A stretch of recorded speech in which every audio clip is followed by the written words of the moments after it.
Okay, it's 11.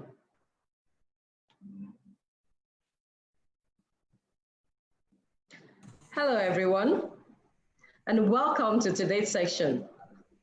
I know a lot of people are used to the word COVID-19, but today, we rather want to use the word new normal. Our topic today is the future of cloud computing in Nigeria. Thank you for taking our time and being here today. We can see a lot of people are signing in. To our panelists that are already signed on, thank you. We will be running a live Q&A at the end of the webinar. So we have enabled Ask a Question feature. It is at the right-hand side of your screen in the auditorium or question box. So if you have any questions, please pop them in there. And if you miss anything, don't worry. A recorded version of this webinar will be made available. It is also live on our Facebook, so you can go to Cyber Cloud Niger to also watch us there. We do love to hear from you. Why are we here? My name is Laurel Onumonu, Head Cloud Businesses here at Cyber Cloud. Today, our panelists from the enterprise and the public sectors will be discussing the future of cloud computing in this new normal era in Nigeria. But prior to then, may I welcome our Group Managing Director, Mr. Joe Onwubuya, to briefly address us for a minute. Mr. Joe, please. Thank you. Good morning, ladies and gentlemen. It's my pleasure to welcome you all to Cyber Cloud webinar to discuss the new normal, the future of cloud computing in Nigeria. Thank you, members of the panel, for finding time out of your very busy schedules. Dr. Ayotunde Koka, MD, RACK Centre, Dave Funnell, VMWARE, Senior Manager, Cloud Business, John Anyanwu, Partner Technology Advisory, KPMG, Collins Osugo, CIO of FCMB, and Kazim Sodangi, representing the DG NITDA. Thank you, members of the audience, for joining us for today's discussion. I want to assure you that your time will be well spent. In October 2018, we launched Cyber Cloud, the first VMware visualized software-defined data center platform in sub-Saharan Africa. It offers various flavors of cloud computing services, from infrastructure as a service to software as a service and disaster recovery as a service. Today, we can really say that we are contributing positively to Nigerians' drive towards self-sufficiency and ready for the new normal. According to International Data Corporation, IDC, global spending on cloud computing will be more than double in the next 3 years, growing from $229 billion in 2019 to about $500 billion in 2023. In Nigeria, according to statistica.com, cloud spending increased by about 94% in 2018 over 2017, and this trend will continue. While the figure is still shy of our actual potentials, CyberCloud has taken a three-pronged approach to this market. One is to ensure a reliable world-class platform with a class of services that can be found on top cloud platforms anywhere on the planet. Two is to help grow and deepen the market in Nigeria. Three is to encourage enterprises to pull back services that are hosted outside Nigeria to be hosted in Nigeria in line with NITDA's data sovereignty policy. This will definitely reduce spending on IT infrastructure. There will be savings in foreign currency. It will protect critical data and information. The benefits are huge, and we are only seeing the tip of the iceberg. So welcome to this epoch-making webinar. Relax as we get you the information you need to join this race, to stay afloat in business with the services that cyber cloud offers, and in the current reality, the new normal. I will hand you over to Laura Onumunu and the team, who will make sure that your time here with us is well utilized. Thank you very much.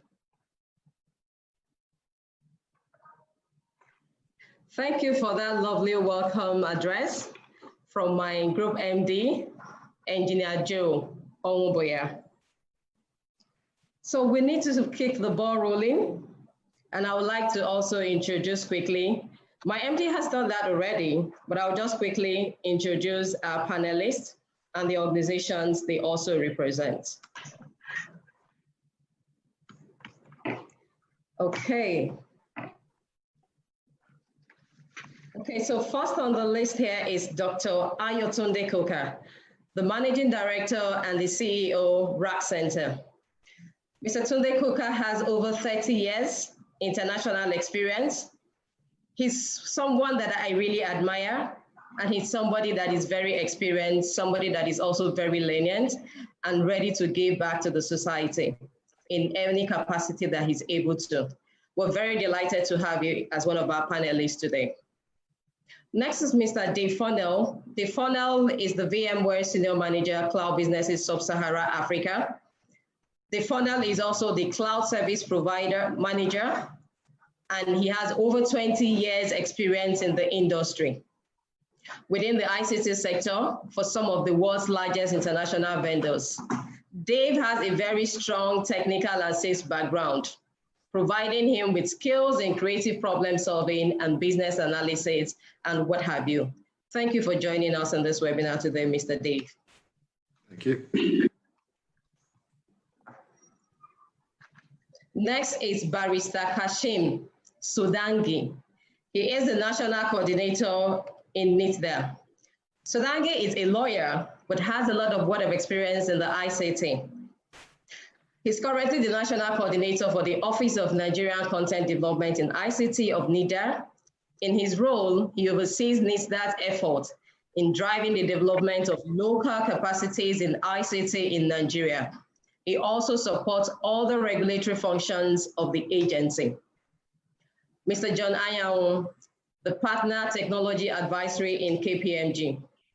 John is in charge of the cybersecurity team in KPMG Nigeria, and he is industry-focused cuts across oil and gas, power and utilities, financial services, telecommunications, consumer and industrial markets, as well as the public sector.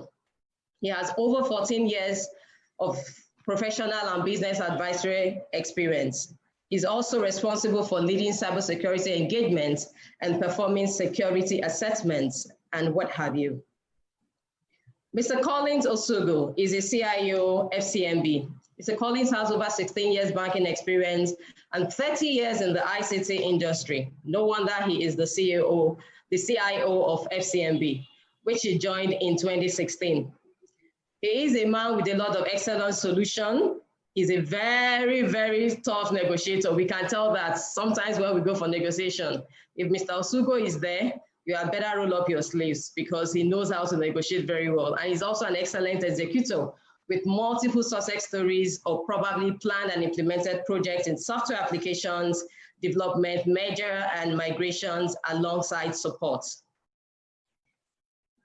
So these are the details of my panel. So you will agree with me today that there's quite a whole lot of interesting information and wisdom that will be shared here today.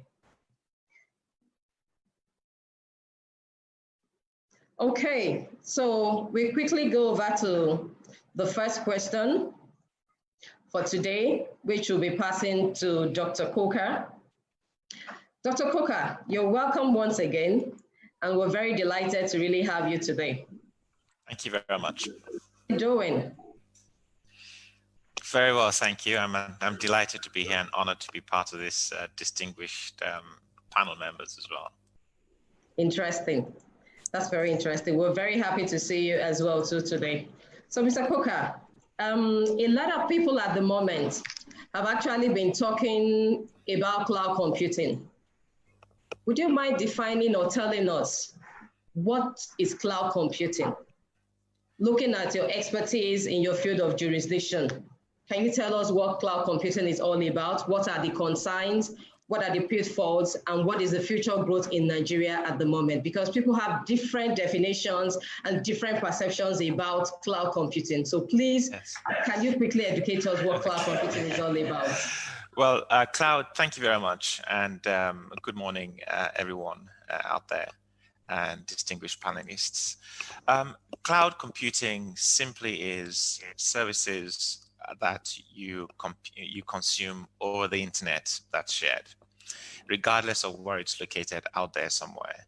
It's a service you can subscribe to and you use as you require. You consume the level of services you require at the point in time. You grow, you scale as you grow, and you pay as you go. Simply, that's what it means. More technically, there are three types of general cloud services. You know, there's the infrastructure as a service, where you go rather than you buying your hardware and so on. You know, you just subscribe to a service. You get the amount of memory you want, the storage you require, and the amount of processing capacity you require. There are lots of technical terms around those, but basically that's what that is: infrastructure as a service. Then you have platform as a service, which usually with, say, software developers, they subscribe to a platform.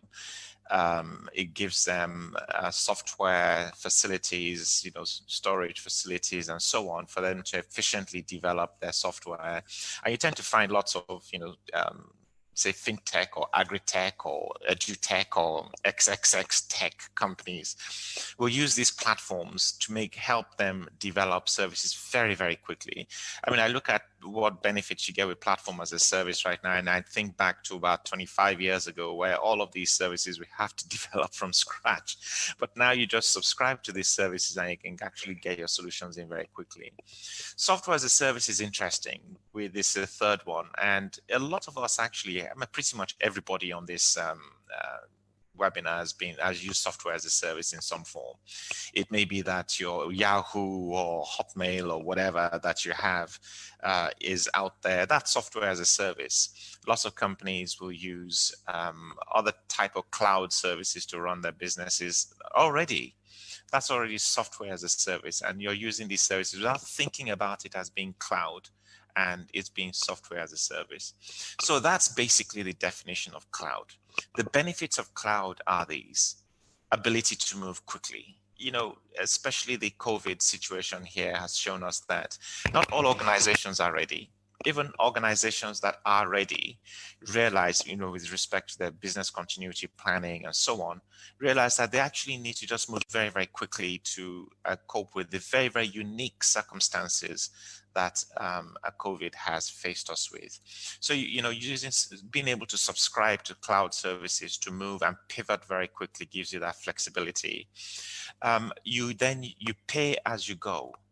You know, you instead of buying a whole big server or something for maybe $50,000, you use what you need. You provision what you need straight away.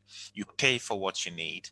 And if your requirements grow, you grow it very quickly. You don't have money that has just sunk and lost.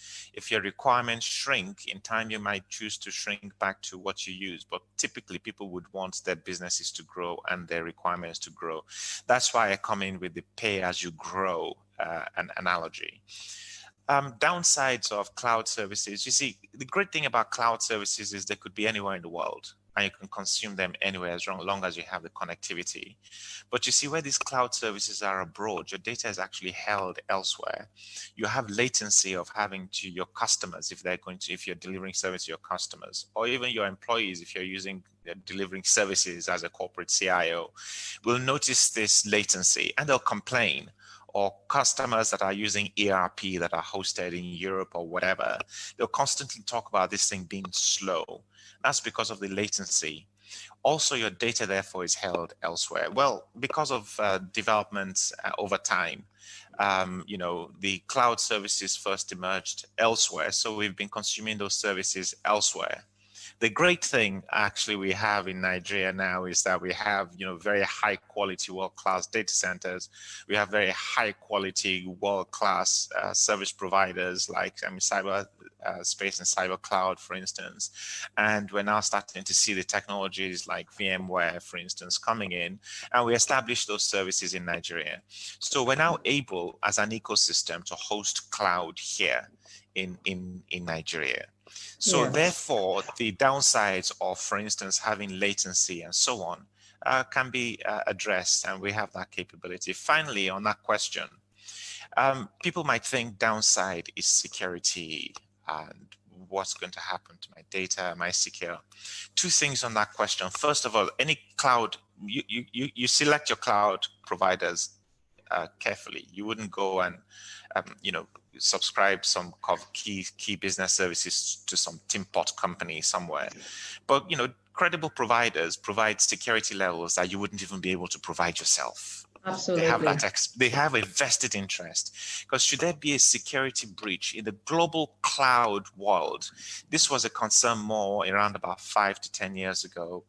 But the entire cloud world knows that you cannot compromise security, because if you do that, you compromise the whole concept of cloud. So you'll be secure. However, you also have to make sure that you secure yourself. You have all these different cloud services. Even in your personal life, you make sure that you secure yourself. But as a corporate, you make sure you put in place the federated security architectures that will make sure you secure the enterprise.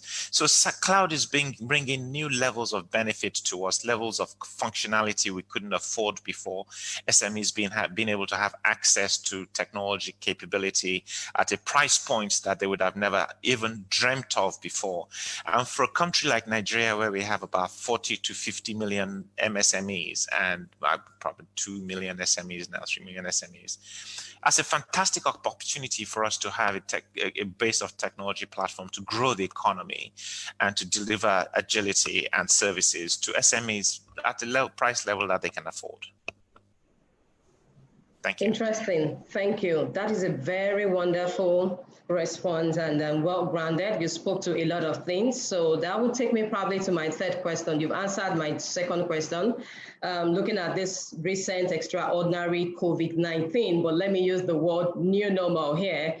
How do you see the impact of the growth of cloud businesses in Nigeria and the rest of Africa? You've spoken to that. So my next question to you will be, it is obvious that RACK Centre is the only carrier neutral Tier 3 constructed facility certified location provider in Nigeria.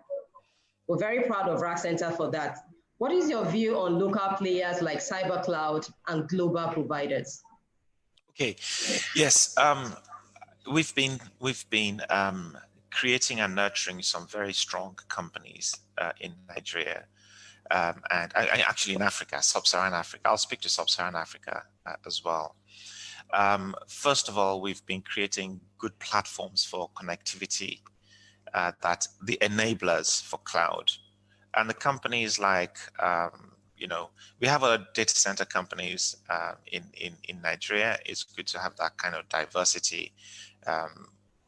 Other players like One and MTN, for instance, and so on. As you mentioned, the uniqueness that we bring is the fact that we are truly carrier neutral, and we offer a comprehensive ecosystem that enables cloud companies to truly thrive at the high level of quality. You see, if your data center goes down, your business goes down. Whoever's providing a cloud service from somewhere, the cloud system goes down. So we provide a baseline of quality that we can deliver within Nigeria. If you look at Africa, there are other data center companies emerging in Africa as well. You have other carrier neutral players like Icolo in East Africa, for instance. You have Terraco in South Africa. You have Africa data centers that's anchoring some locations. So we now starting to have this distribution of core capability.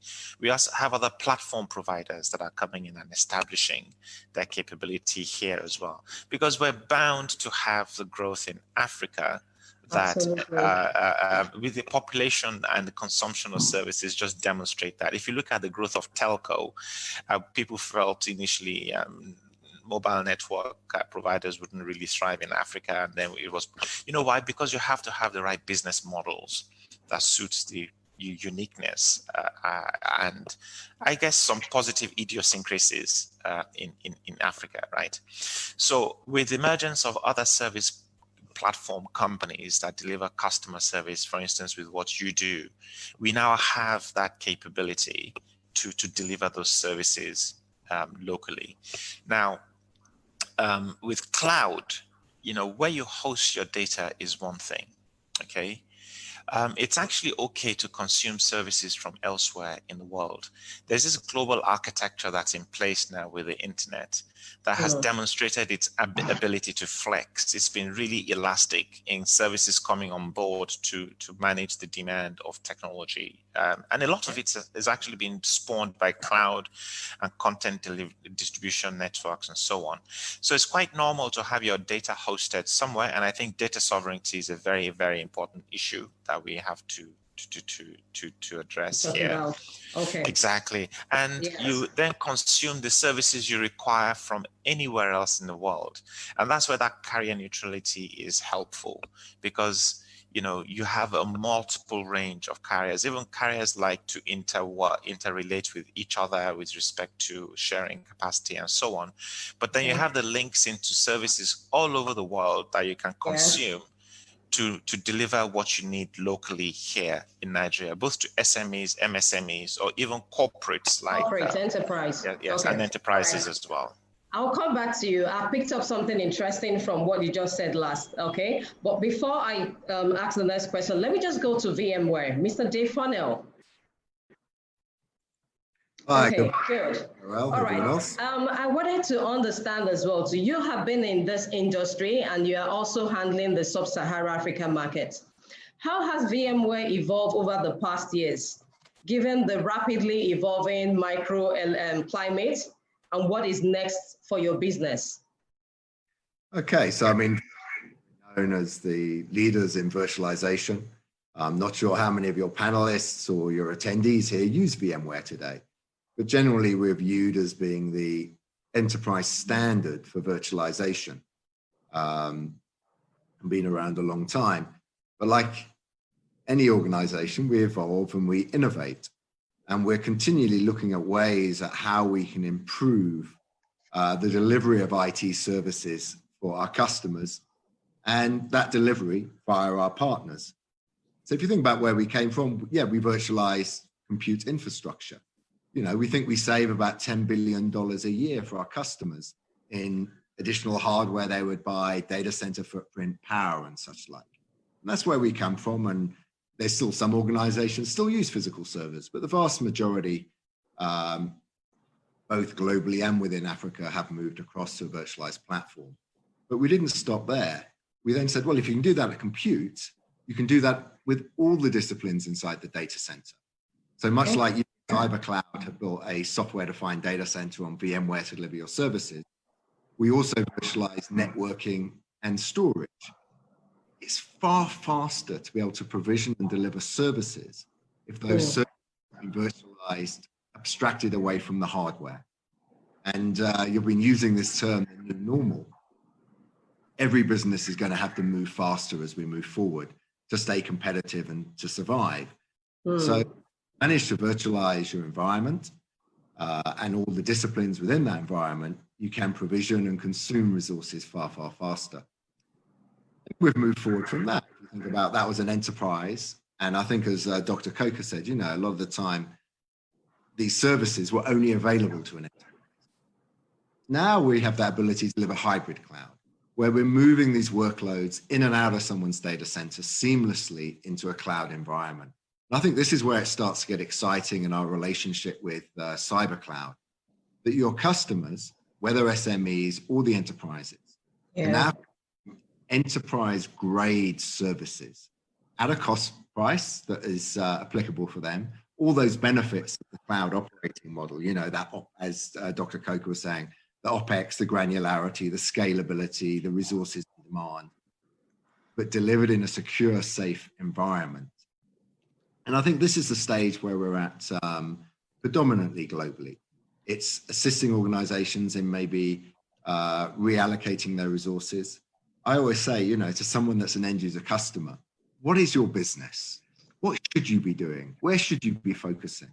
And most businesses shouldn't be focusing on building an IT infrastructure on which to do application. Let an expert deal with that. Consume that like you would want to consume any other service within your business, and focus on that development and delivery of applications so you can drive your business forward. Moving forward globally, we see that enterprises will almost have this hybrid multi-cloud world where they will consume certain services from those public hyperscalers as well as locally based private clouds, whether single tenant or multi-tenant. Then how do you manage across those different platforms? How do you move applications around? And more moving forward, we are very focused on modern app development. These cloud native apps with technologies such as Kubernetes. And I know we're already in discussions with you around building out a native cloud platform. So we're going to have these services available to them locally in Nigeria with those no concerns around data governance, data sovereignty, the low latency. And very often they might even be enterprises that have also co-load into someone like RACK Centre as people move on this journey to the cloud. So for me, it's a continuous evolution to make the consumption of IT resources more frictionless, to allow our customers to actually derive the benefits from IT that they want. And, you know, for me, it's a no-brainer, move to cloud. An organization should focus on its core business, let someone else run its IT to a degree for its operations, whatever the right model is for the application, you know, whether it is you put it on an IaaS platform, you consume SaaS, or maybe use a PaaS platform for development. That depends on the application requirements and maybe the maturity of the business. But yeah, we're seeing a lot of growth within cloud, say both the delivery of those services and then the management of those services. Excellent. Excellent. That is well taken. And I know that with VMware, CyberCloud has actually built a very strong partnership with you over the past years. What have been some of these benefits of this relationship?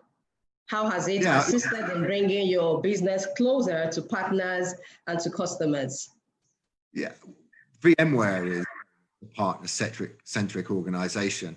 As everyone that's dealt with VMware in Nigeria will know, we transact via local partners when they're buying our software. The journey with CyberCloud has been actually very enlightening and fantastic for us. I think I first met members of your team probably over 2 years ago.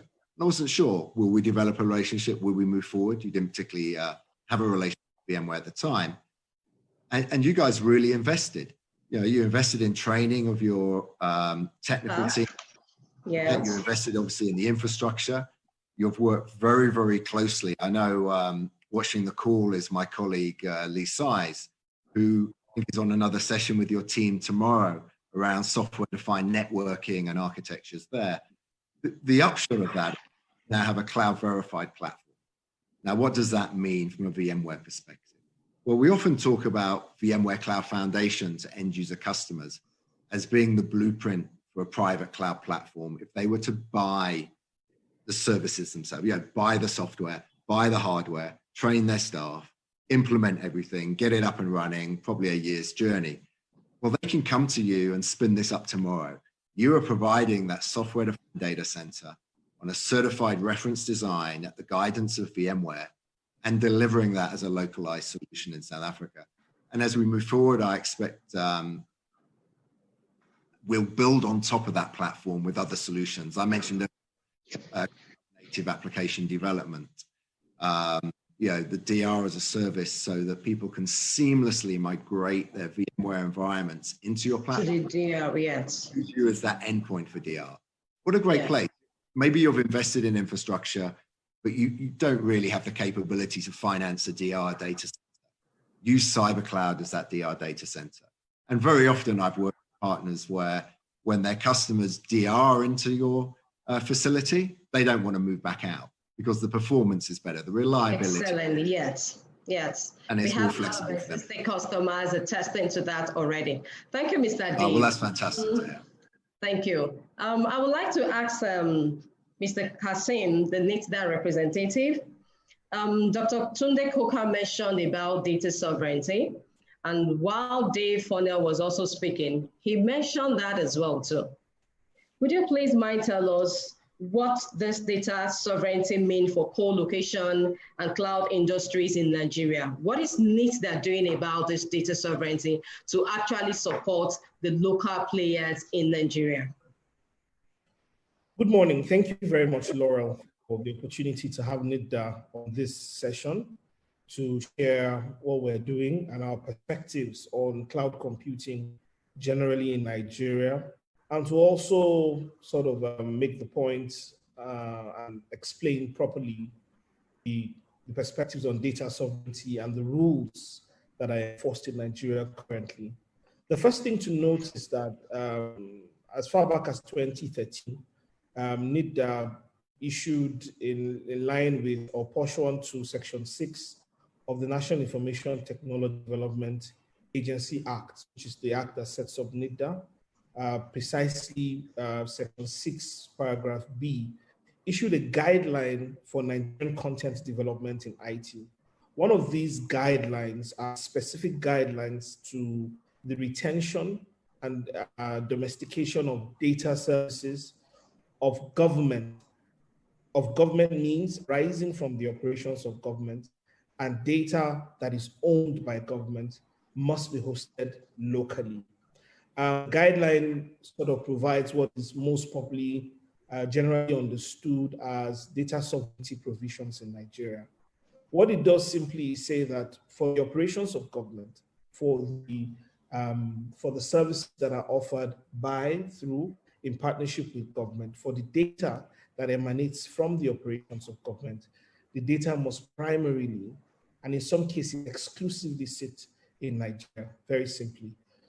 Some of the reasons certainly are latency issues, as have been highlighted by both Dr. Koka and Dave, and I must say brilliantly. But the other issues are that there's purely they're purely ideas to incentivize the investments and building out of local data centers and growing local and national competencies. I mean, we're watching slowly the world bifurcate, or if you like, go in different ways. I still think globalization will be with us, but there are challenges, and there's a new reality that is emerging as how data or even other forms of intellectual property, or other resources are managed by government. It is important that we have a strategy that in itself is nationalistic. I do not, in all cases, advocate for mercantilist or very protective policies, but data is one of such areas where we need to be very pragmatic, as we assess what the opportunities and challenges that lie ahead of us. So it is in this vein that NITDA, considering also the level of investments by players like RACK Centre and eventually, cyberspace, that NITDA has consciously made that effort to ensure and mandate the localization of data in Nigeria. Currently, our estimates suggest that around 98% of government data currently sits in Nigeria.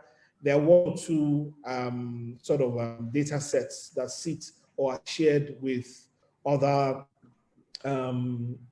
international platforms, either for multilateral reasons or operation of certain treaties and so on and so forth. But again, there are a few rogue ones which we're working hard to ensure that these seats are located within the country. There are other regulators, including the NCC, the CBN, require that all banking data sits locally. Absolutely, should be hosted locally. Yes, so there's a comprehensive approach, but then I think it's also nuanced. It looks at the reality. There are, I must say, certain exceptions. By exceptions, I mean certain windows. One, of course, is the operations of software as a service, some of which Dr. Koka has spoken about and Mr. Joe also highlighted. Some software as a service sit locally, some business intelligence platforms and capabilities sit locally, but there are others that is used widely in government to drive efficiency and this time. And we've had to make the decision between a total shutdown those access, or to also galvanize at this time government efficiency, that is enabling government to use certain platforms for a period. Again, that's the beauty of regulations. They allow you, subsidiary legislations allow you tailor your regulations for time periods to drive certain strategies and certain advantages. So what we've done in the next 4 years, we've allowed, there is a strategy that allows government agencies use, of course, before you pay for every service, government, you have to go for, you have to come for the IT procurement clearance, which is something that NITDA oversees to ensure it's in tandem with other requirements of government. But essentially, there is a small window, and I'll use the word small, to allow public agencies to use software as a service that sits on other global platforms, even outside Nigeria. But again, this is the exception. The bulk of the data that is generated from government, sits locally. We're also seeing a trend which we are working very hard to reverse. Now, some of it was touched also by Mr. Coker. We see MDAs for many reasons, for all kinds of incentives, decide to start building out mushroom data centers of some kind, or just hosting different servers for different purposes. Like point was made earlier, it doesn't encourage specialization. It's not your core function. All kinds of things will happen in disaster recovery. The challenges and sort of the technical requirements for maintaining these services are often challenged, and inadequate. So what NITDA has done is also initiate a strategy for the mop-up of all the public federal government data to be repatriated to standardized rated data centers in Nigeria. At this first instance, we are simply following the what is it called? The classification issued by the Uptime Institute. We're using as a broad guide, to say here are the rated data centers in Nigeria, and then there are service providers such as cyberspace, other platform as a service operators, and so on, where you can either co-locate infrastructure as a service or real estate, whatever. Use the options that are available, to ensure that you evacuate and move data from your premises. I'll say to you, there's lots of pushback. In my experience, I was just going to ask you that question next. The challenge with implementing holistic, sensible IT projects or IT strategies, the pushback first comes from IT practitioners. It's sometimes it's shocking and disappointing, but you also know that sometimes it's a question of alignment and incentives. So these are some of the issues that we're looking at currently in NITDA. Yes. So there is a data sovereignty policy. The policy creates certain windows for access to global platforms, because it also understands that for many reasons, from either treaties to efficiency purposes. And then again, there are also the challenges, which I'll throw back to platforms like cyberspace. There's a need for competitiveness, you see. So in dealing with startups and encouraging the development of innovation, tons of them have complained as to the costs of being able to work with local service providers. So currently, again, with a moving target, we have enabled startups to build solutions for government to sit on global platforms, but final data must sit, on local platforms, and that is the responsibility of the MDAs. But we've allowed them to offer our services from, again, global platforms. One, this policy is subject to review. That's the beauty about not codifying or calcifying ideas like this.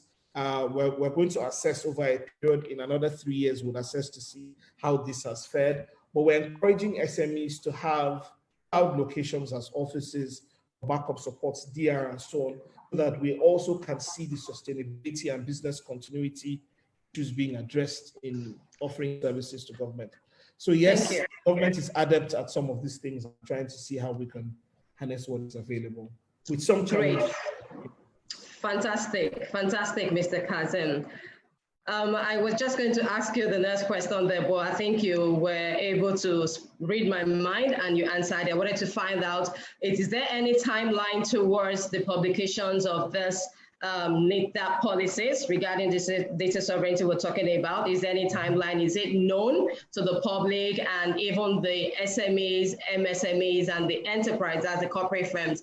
Are they also aware of this? Because there's a lot of people at the moment still making use of, offshore. We're not saying we're not encouraging hybrid or multi-cloud, but if NITDA is seriously pushing for this data sovereignty policy, it's something that has been in the pipeline for some time now. So I don't know if there is a time peg to it to say, okay, this is actually commenced, this is effective, and probably some sort of monitoring to ensure some level of enforcement and what have you. You will agree with me when it comes to policy also. If there's no level of monitoring and some checks and balances, definitely the policy will not be strong enough for people to make use of. Okay, so the guidelines is reviewed every 3 years, so 3 to 4 years, depending, and has just been reviewed. It should have been reviewed. It was issued in 2013 and should have been reviewed in 2016. 16, okay. But it was reviewed in 2019. And the guideline reviewed all the provisions and the requirements. Then again, for some of these windows, extended for another period of 3 years based on current reality.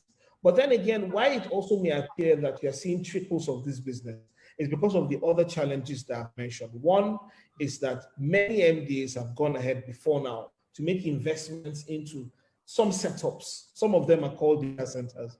We're not quite convinced they're data centers. There's some servers on certain capabilities, which we're not very happy about. But then again, you will consider that these expenditures have been made. There's certain rules that may be followed, so on and so forth. But then the real issue is that we're not, I will say this with all sense of caution, and I'm hoping that I'm understood clearly, that the challenge is digitalization. We need to digitize more the processes of government. We need to automate the processes of government. Our footprints are really very light. That is where, again, the challenges are. There are questions, there are challenges around budgets, around process, being able to educate and elevate the thinking of policymakers and those administrators in government, but that is where the bulk of the challenge lies.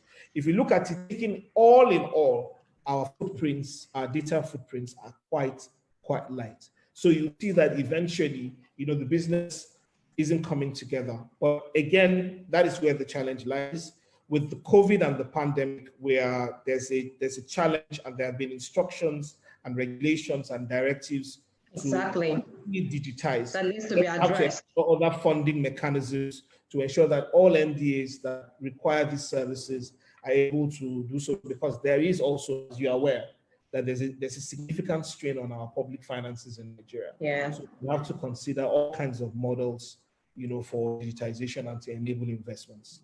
I hope this sort of touches on your questions in summary. Thank you, Mr. Kashem. You answered most of the questions that brought forward to you. Okay, let me just talk about security this time around, because one other key issue is also around security and the risk.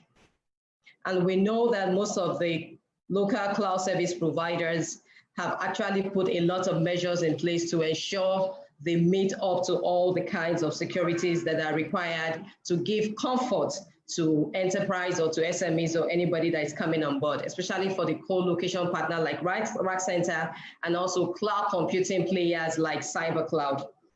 So Mr. John, I would like to find out from you. We know cyber risk is your bread and butter, and this is where you play strongly in. Cyber risk is a major consideration in the adoption of cloud technologies. Can you please explain this risk, and how do you recommend that organizations should effectively manage this risk? Thank you very much, Laurel, and good morning, everyone. Good morning, panelists. I'll just go the line of my fellow panelists to also say that I'm honored to be on this panel. Thank you for the opportunity. Now, just to deal with your question, I think what happens with cloud is the biggest, I want to break it down in a way that it's very easy to understand. The biggest risk is that you are putting your data and you are also consuming critical, so you are putting critical data and also consuming critical services using providers that you don't, in a way you don't have control over. The other risk also is that because of your position in the market, you know, at the end of the day, is your reputation at risk. So most people don't really worry so much about who is providing the data to you. If you're a target by virtue of your profile or the business you do, and you're an interesting target to cyber attackers, then you become the kind of person that they want to pay attention to. That's the biggest risk, and it's in every other part of life. Once you are not fully in control of something, you kind of you're a bit concerned about whether it's being handled the way you want. But where security really comes in is to, I mean, as my fellow panelists have said, there are clear benefits from enjoying cloud services. There are clear benefits from even domiciliating your data locally. You know, Kasim has also spoken a bit about that. So it's clear. And, you know, just as Tunde also mentioned, you want to pay as you grow. So clearly there are benefits in using cloud. Now, are there security risks? The answer to that, there are huge security risks there. Well, it's like that in every other thing, isn't it? Even if it was your own services or it's on your own premises, it's your own data, even if it's right under your nose, there are still security risks there. So my own, you know, our own thought is that the best way to secure your systems is, first of all, you need to even understand what your risks are.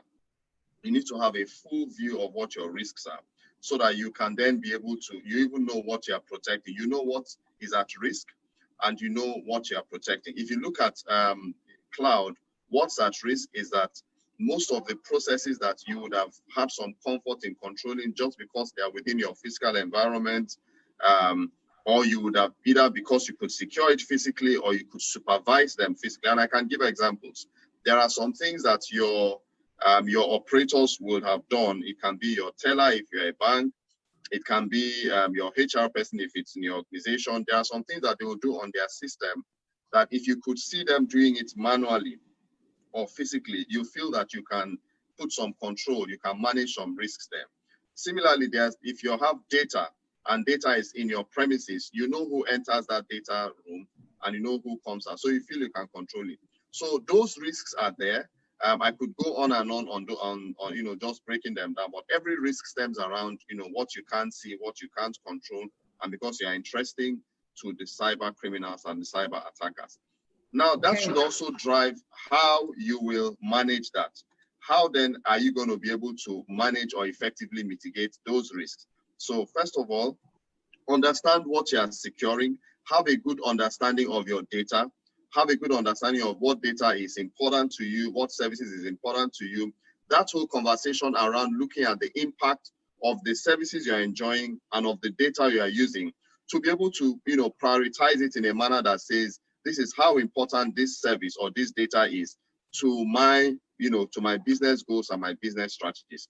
Once you've defined that, then you then need to come up with the various controls or processes you have put in place to manage it. And there are a number of things, you know, Dr. Coker has mentioned, for example, that you should also watch the kind of providers that you're engaging. Make sure that these providers have those standards and frameworks in place that are aligned, you know, that are consistent with what you would have expected. And you know, there are several global frameworks or global standards. You know, Kasim has talked about the Uptime Institute, for instance, which speaks to, you know, resilience of data centers. When you come to security as well, there are several of them. There's the NIST cybersecurity framework. There are the ISO. There are so many international standards organizations, frameworks and principles that are for data. You know, if you look at the ISO 20,000 series, 27,000 series, and that's for cybersecurity, 22,000 series, or 22,300 series are for, you know, business resilience. Those standards or frameworks are born out of a lot of thinking by experts. And so as an organization, you should embed those standards as it's tailored to your own specific business. And you will also expect your provider to have embedded those services. So I think one of the key ones is you have to ensure that you've done your due diligence and you've set out the expectations from your providers. Right. What frameworks are you expecting them to be aligned with? What do you need to look at? Reports, your own self-audits. You know, there are some processes you need to put in to confirm on an ongoing basis that these people are aligning with these standards or frameworks that you are comfortable with. You can't leave all the responsibility with the cloud providers for sure. You are also accountable. In fact, in the data protection conversation, we call it data controllers and data processors. It's similar to organizations. You are accountable for how your data is being used. So as an organization, you need to also set up those frameworks, as simple as having someone that is accountable for managing security of your data in the cloud, having someone that on an ongoing basis is touching base with your cloud provider, expecting some reports, reviewing some, some dashboards, as the case may be, just to ensure that your provider is aligning with you. Good. Okay, if I'm to ask you something here, which is, can you tell us the major areas businesses like the SMEs or the MSMEs and regulators should focus on in order to optimally tap into the benefits of cloud computing in Nigeria? What are those areas? What are those business areas that should be looked out for? Okay, so let me take regulators on one hand, and we can then come to businesses. Fortunately, you have sort of focused it on SMEs and MSMEs, so it's even easier for me to focus. So if I look at regulators, I think NITDA is doing a lot in this area. You are trying to balance innovation. You are trying to balance, what you are really trying to do is to facilitate optimal use of technology. So what NITDA is doing is to enable innovation, at the same time protect the Nigerians, protect those that are enjoying those services. So regulators can focus on things like data protection, which is really making sure that people's data is securely managed and protected. Regulators can focus on things like resilience. You don't want to hear that because, the internet is down or because the gateway out of the country is down, we can't access our data anymore. You don't want to hear that because we are in conflict with one country or the other where our data is, we don't have any data that we can work with. And that's where resilience comes in. Some countries have said, even if you have critical data offshore, you must have your own copy of those data onshore, just for the purpose of resilience. So regulators, security, resilience, that's very critical for regulators. But beyond that, regulators should also focus on enabling innovation, enabling growth, because at the end of the day, you want the economy you regulate to grow. So enabling innovation and growth. And I see NITDA doing a lot of that, coming up with computing policies, computing guidelines that, and they're available to the public. These are on their websites that you can look at, study them, and you get a lot of interesting tips and guidelines on how to, to adopt these technologies. And then that leads me to the SMEs. We have good okay, sorry, Mr. John. I wanted to ask something very quickly before you go in there.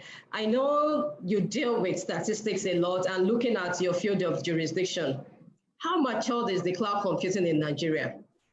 Looking at what NITDA has done, we'll be doing as well too. Okay, currently, what is the trend?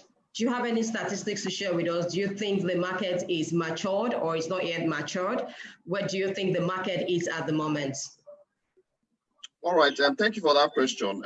You have to break this into so many angles. Many of us, just as Dr. Coker mentioned, we've been using cloud services without even knowing it.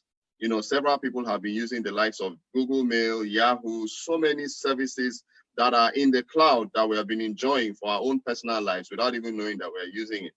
Of course, those ones you will agree that because we've enjoyed it for decades, we have matured a lot in the use of that. But what's very critical is how matured are we as businesses in leveraging cloud? And in that area, there is a lot of room for, clearly there is room for us to mature more. There's a lot we can do. The internet gives you a lot of opportunities to expand. And yes, so we can do with more solutions that are targeted at businesses. Businesses can do with adopting solutions that facilitate automation of their processes. Kasim talked about a lot of digitization that needs to happen in government, not only in government, even in SMEs as well. There is a lot of room for digitization. And when you digitize, you find out that you typically will leverage cloud because that's the one that you pay as you grow. You don't want to tie your investments down. So as you digitize, you'll find yourself naturally leveraging cloud. So yes, so I think that's the way I'll put it. But one of the safest ways to look at the trend is to look at how much, what's the level of internet subscription in Nigeria today.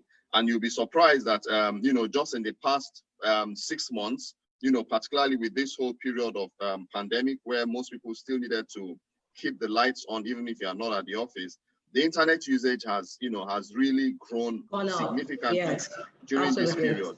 And that has also forced us to do more, digitally than we would have done, in the past. So the more people use the internet, it then means that they are consuming more and more services over the internet. And the more there is the demand for those services, then there will be the innovation to even make those services much more available. So you will find today a lot of things that automate businesses, business process software, business management softwares. You might not need to go and buy a big ERP like an SAP, for example, or an Oracle. For your size of business, you can have your own ERP of some sort that is tailored to your size of the business. As well. A number of these solutions are also open source. Some of them are free.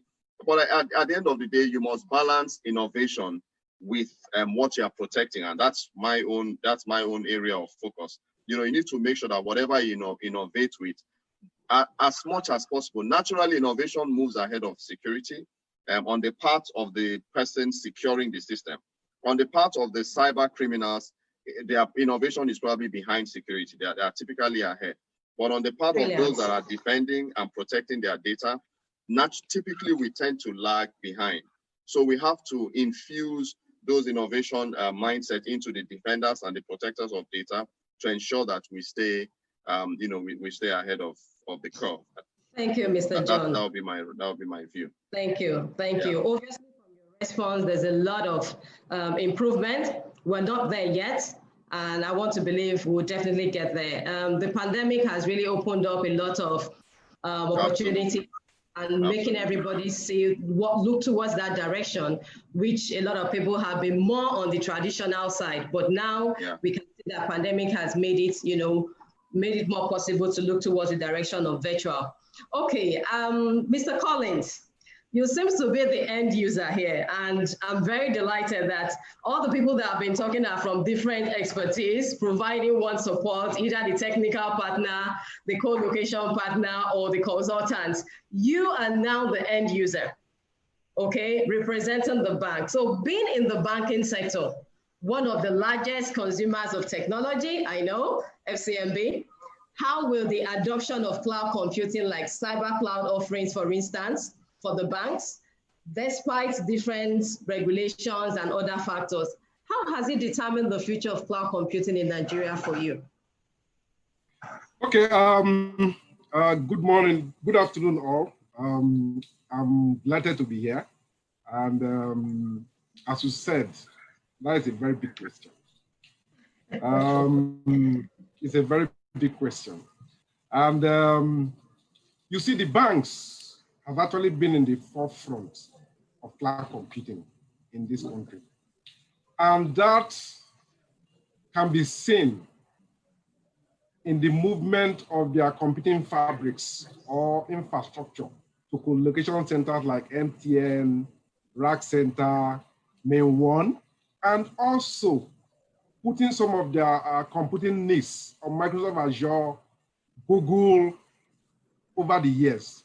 That is actually the beginning of cloud computing in Nigeria. The banks made it possible. Okay, and we've seen increasingly that over the years, other organizations have taken or told the step of the banks in also putting their services, especially like using their emails in the cloud. So the banks have actually been in the forefront of cloud computing in this country. So you think that the bank is doing well in the cloud computing space? Because I know the bank says virtually all their data is very sensitive. Everything is held to the chest. Everything has to be within the private cloud and on-prem. And the world today is actually going towards cloud computing. Do you think there has to be another you guys want to re-strategize, or do you think what you have at the moment is working for you? It's also capital intensive. I hope you know that. Even though banks will say, oh, we can muzzle it, we have the money.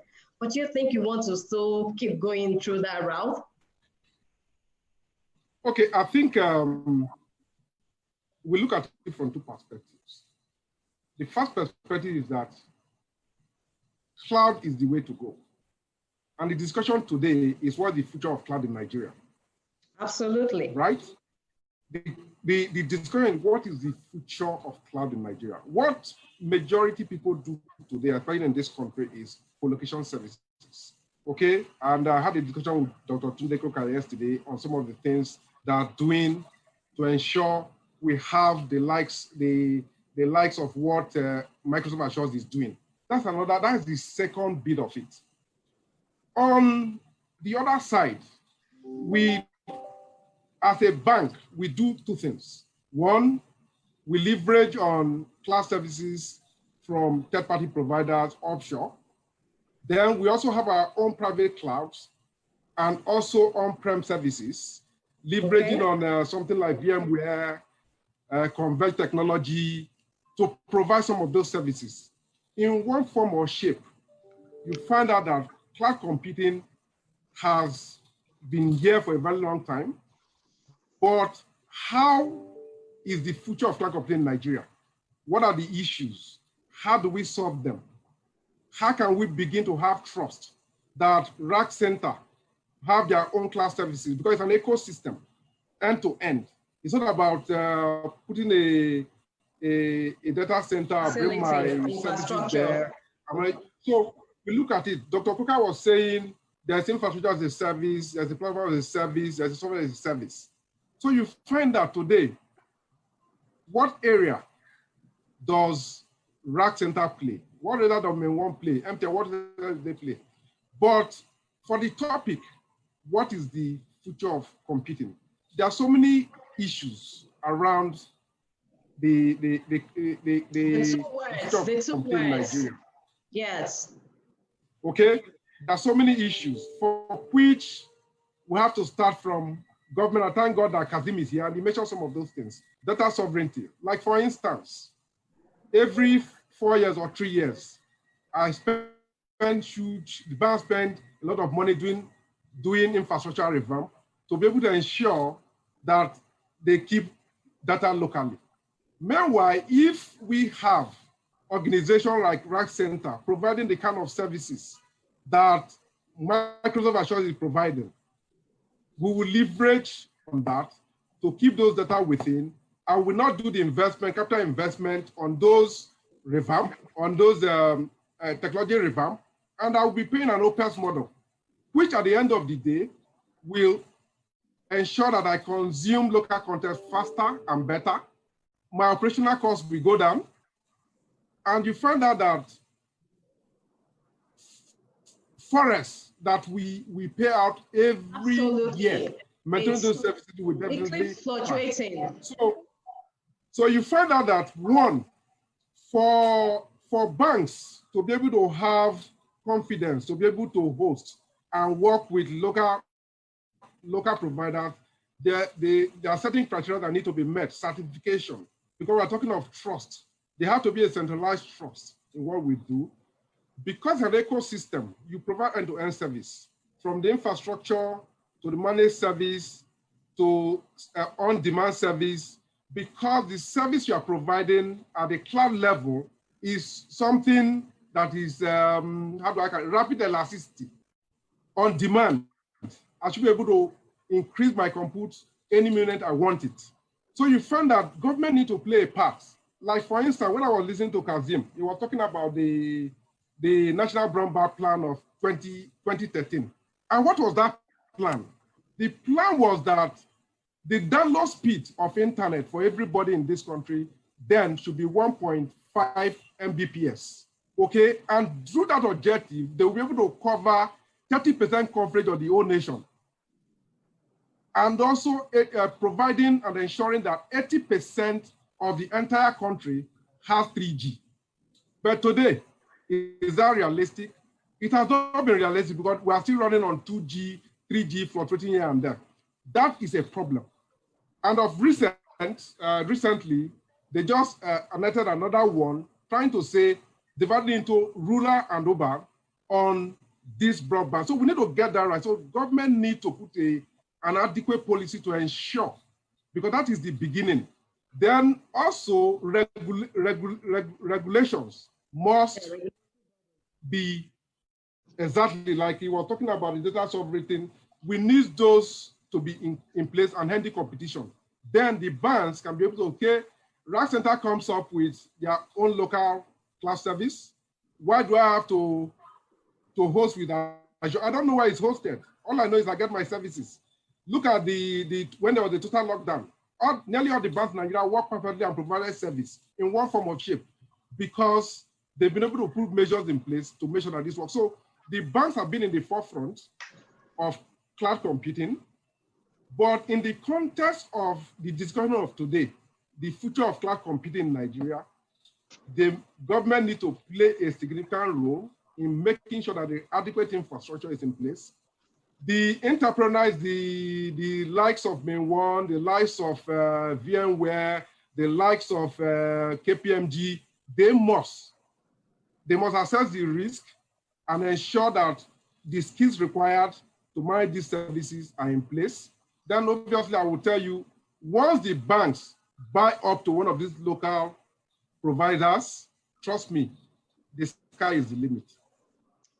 Thank you very much, Mr. Collins. There's a lot of concerns that you have actually raised. Some I've also noted, but let me just make one other clarification that for cloud computing, between Cyber Cloud and RACK Center, for instance, we complement each other, okay? We're not in the same market. RACK Center, like Dr. Koka also explained, provides the co-location services. For the real cloud computing that you're talking about, Cyber Cloud has a lot of those services, and you will agree with me, there is one that we are also discussing with you.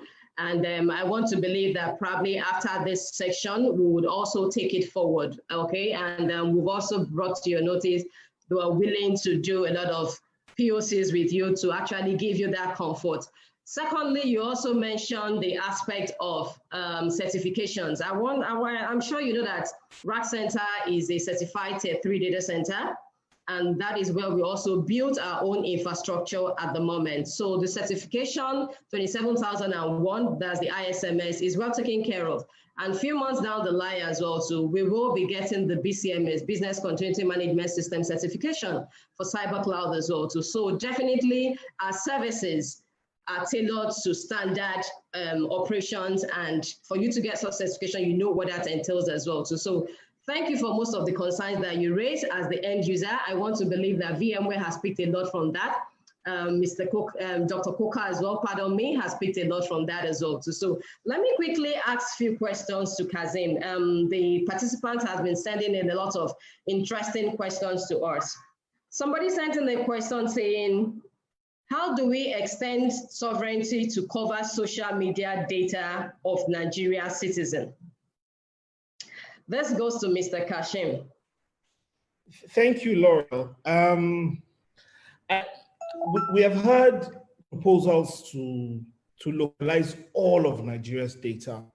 And sometimes these conversations are framed in nationalistic or in some cases even economic terms. But for us, it's always important to strike the balance. One, don't forget that Nigeria is a signatory to several treaties, from the WTO documents to even the Africa Free Trade Continental Agreements, that provides us also opportunities to provide services to other countries. So we must be careful. What keeps a country rich is its balance of trade, is the amount of foreign capital it can earn. So there's always that delicate balance of developing your markets and then closing your markets to other people and investors and other services that also, by virtue of your participation in certain multilaterals, are guaranteed participation in your market. So these considerations, I must say that, is one that NITDA takes very seriously. We believe that the core component of our strategy should be development of indigenous capabilities that sell to the world, particularly sell to Africa. We have the challenges that are contemporaneous. Therefore, we need to innovate to solve our problems, and by so doing, solve the problems of many other Africans. Now, this means that we cannot take approaches and strategies that are narrow, that close our market to other places. This takes me to the conversation on social media. Social media platforms, there are some that are being developed locally and there's some that are global. Okay. We have our treaties guaranteed that they can participate in our market. As it is at this time, our analysis does not show we stand overall. It may be in the interest of some of the cloud service providers to mandate that some of these services are local. But overall, in the interest of our economy, we do not think at this time that mandating all social media providers into Nigeria to host locally at this time. What we need to do is work with service providers to find ways to even digitize our government, digitize our services that are local, provide competitive advantage for local service providers so that we can build an alternative, very stable and viable, ecosystem for services in Nigeria. Right, we do not give everybody away to that brings indigenous. Okay, let me quickly ask you the last question somebody has sent in to you again. Everybody seems to be interested about this data sovereignty policy. Somebody sends a message saying, how can cloud computing aid in curbing corruption? I know corruption is topical, but I will say that, and I've made the point at various fora that corruption in itself may be, and I choose my words carefully, may be the offspring or the offshoot of other problems. One of them is just efficiency. The other is competence and being able to set up the appropriate systems. If our systems are not what they ought to be, corruptions will naturally follow. What happens in corruption is that people seek ways to solve their problems primarily outside the designated means. If these channels are not sufficient, then you will see this type of scenarios even escalating. Of course, there's corruption that is endemic. There are others that just arises out of the need for sleaze and to shortchange society. But I think at this time, our focus should be that designing appropriate systems, particularly for government services, that are well thought through, that are particularly utilizing digital platforms and capabilities to deliver these systems. And doing, on the other side of the equation, being able to develop others, improve digital literacy, bridge digital divide, and the challenges with using these platforms and cybersecurity. What we'll then do will be that we'll improve the efficiency and delivery of services to government, eliminating a chunk of what I suspect what corruption. That we need process redesign and investments in sensible technology. And I would say lastly that it doesn't mean that we simply automate or digitize systems as they are. It calls for process redesign. It calls for conversations and negotiations with likes of cybersecurity so that we can arrive at competitive prices and sustainable investments to eliminate substantial corruption. Okay, so I would really love us to round up very well, so because we're also running out of time. There are 3 more questions. I would read them out. One goes to RACK Center. Somebody's trying to ask the major difference between co-location centers and cloud computing service providers. So maybe the last message that each and every one of us would give. So to all my panelists, you've been so wonderful, awesome, with brilliant informations.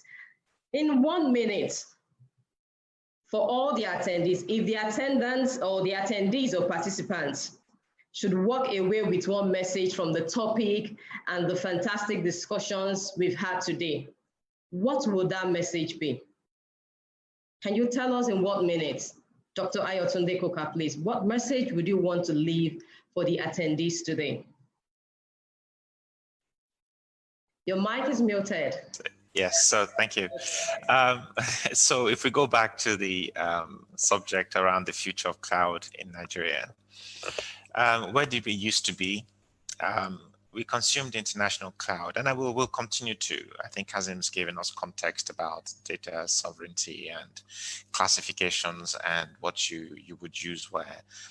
And so predominantly it's been abroad. Right now, we have the capacity and the capability. I saw a question about sort of do we do cloud and so on. We provide the hosting for the cloud, but we're cloud neutral. And that means that we deliver, that we have an ecosystem. Actually, what we do, we call that ecosystem cloud on ground. On ground, it's here in Nigeria. That's the sort of spin off that term, okay? So in that ecosystem are multiple cloud providers, with cyberspace being one. And it's okay because not one company delivers all your cloud requirements. I was also asked about Azure. Is Azure available? Azure is available right now on ground and with partners that deliver that. But it's not just about just Azure. You have capability that's delivered by a whole range of customers, cloud providers. I visited a data center provider in the US a few years ago, TerraPoint, and they have their own cloud platforms, other ones, and provide some AWS and so on. So it is possible to do that, and it's fair to have a cloud neutral environment. So that's where we are now. Where are we going? You'll see other players coming to the marketplace. That's the developing process of other range of services and so on. People like SAP in the cloud and financial software, and yes, our demand is such that will happen. So that's the future, and I think you will find that cloud platforms will be very transformational to the economy here, and we have a starting point now that we're building on to deliver that capability. Great. Thank you very much for that response. So, Mr. Dave, in 1 minute, what message would you leave with the participants today? Okay, so the first thing I'd say, and this is from viewing some of the questions, not all clouds are equal. And that comes up when we're talking about security, data sovereignty, everything else. I mean, if you look at the characteristics of what a cloud, self-service on demand, broad network access, resource pooling, rapid elasticity, measured service. I know that you provide that as cyber cloud, and you're hosted in a colo facility for that broad network access and the enterprise quality there. So I'd ask anyone watching, interrogate your cloud provider, because not all cloud providers are equal and going to deliver the service that you require. And I think the certification we provide you guys should help build that element of trust. And trust is key, because cloud computing is the way to accelerate a business. Absolutely. Buy infrastructure and spend months. I've seen projects take years of implementation. So if I was to finish one comment, a few times on this, people have spoken about the new normal. Well, yeah, that's a great comment, and we're hearing that a lot. I prefer to talk about cloud being an enabler to fast forward to the future. And working with a cloud provider that's reputable can really enable your business. And we're always happy to sit and we'd work with you, Laurel, talking to your customers and actually assessing how can they move to the cloud, how can they move there quickly and successfully. Thank you very much, Mr. Dave. So, Mr. Collins, in 1 minute, please, what comment do you have for the attendees or the participants today? What message would you want them to go home with? Okay, the message is that cloud computing is the future, and it's something we need to do, especially for those of us in the banking sector, for reliability, efficiency, and availability is very key. That is my message. Thank you very much. I would also show you some of the products that Cyber Cloud is offering, which cuts across both the enterprise, the SMEs, and even to individuals that want very small compute as low as 2 CPUs, 8 GB RAM, and 100 GB storage, okay? So Mr. Kazim, in 1 minute, can you please tell the audience what you want them to walk away with? Firstly, just a comment to respond to Collins. The document I referred to was the Nigerian Content Guidelines, not the broadband plan. He mentioned the broadband plan, it's been reviewed, and then there have been developments since that, has been, you can see the increased investments. But I want the SMEs, I want the SMEs here to be able to one, go to NITDA's website and download the Nigerian Cloud Policy. It provides tons of opportunities for services that you can offer to government. Soon, a digital marketplace framework will be issued, which will enable pay as you go and so on. I want to also encourage the cloud service providers to become far more robust. I know cyber cloud is blazing the trail, but it's important also that your services are ubiquitous enough, that they're reliable enough, and they're perceived and understood for what they are, different from, for instance, Dr. Coker's business. It is important that it is understood for what it is. And I want to urge all the stakeholders to work with us to see that we need to elevate the thinking of even those in government as to what cloud needs to do. It can't happen alone from within. We're doing what we can. Absolutely. But it's important that we have synergies, because we think that in some sense, cloud computing is the silver bullet. It will indeed improve, sufficiently improve how services are delivered in Nigeria and change even the face of the public sector if it's understood and implemented as it ought to be implemented. Thank you. Thank you, Mr. Kazim. So, Mr. John, I know you're very, very keen on security and risk. What do you want the audience to please go home with today? What message do you think they should go home with, looking at the security that you've talked about and also the risk involved in cloud computing? All right, thank you, Laurel. I think first of all, I'll sort of join my voice with my other panelists to say that there is a lot that we can leverage off cloud, and cloud gives a huge opportunity for us to facilitate innovation, because you are able to innovate, just as you said, with very low capital. You can test your products, test your solutions with very low capital investment, and therefore it helps innovation. Definitely from a security and risk point of view, I think what's most important is to implement security from the beginning. Don't wait until after the fact. Let security be there from the start. As you define your assets, define your architecture, ask yourself, what's the security consideration I need to put into place? What are my risks? And build security from the start. If you do it at the end, it's more expensive, and it's always difficult to do a very thorough one. If you do it at the onset, it's cheaper, and you can really get the full benefit of security from there. So that will be my own my final thoughts on this, actually. Thank you very much. And the next goes to my group MD, who has actually been holding on to this firm. So let me just quickly make a correction there. It's actually CyberCloud. Yes, we've been mentioning cyberspace. Cyberspace is the parent company that actually gave birth to CyberCloud. So you're still correct if you say cyberspace, but the brand is CyberCloud, so that we don't mix cyberspace with CyberCloud, okay? So my MD, what message would you like to leave your audience today? Yeah, thank you, Laurel. Thank you, panelists. We've been seeing series of messages from the audience. I want to plead with them. We cannot take all the questions today, but you can join us on our CyberCloud social media, on Facebook, on Twitter, on Instagram. Most of those questions, we can attend to them as they come. Then also, we have provided a platform that is very flexible, reliable, and secured. Those people who are just coming up as small businesses, we can accommodate you. For big enterprises, we can accommodate you. For big banks, we can accommodate you. We can assure you that based on the policy from NITDA, we're going to run a very secure system. Thank you very much. Thank you very much, MD, for that wonderful conclusion there. So for all our audience, all our participants, I would like, before we end, for us to just look at the screen for the product offering, and to Mr. Collins as well. You can see the different product offerings that CyberCloud has. This ranges for both the corporate, for both SMEs and SMEs, like my group MD said.